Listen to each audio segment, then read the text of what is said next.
PM Modi रूस के सदर से बात करेंगे। जराये के हवाले से ये बड़ी खबर आपको बता रहे हैं। आज रात ही बात करेंगे वजीर आजम नरेंद्र मोदी। यूक्रेन ने पीएम से मुदाखलत का मुतालबा किया है, ये बड़ी खबर आपको बता रहे हैं।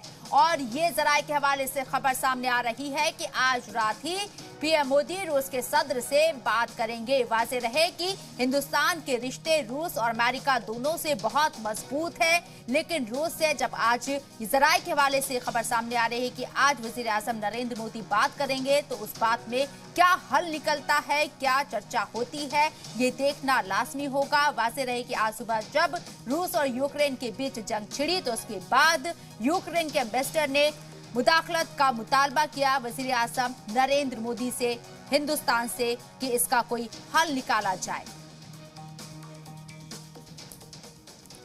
खबरों में बने रहने के लिए आप हमारे फेसबुक, ट्विटर, इंस्टाग्राम पेज को फॉलो कर सकते हैं और ताज़ा अपडेट्स के लिए हमारे यूट्यूब चैनल जी सलाम को सब्सक्राइब कर सकते हैं। और हाँ, बेल आइकन दबाना बिल्कुल ना भूलें।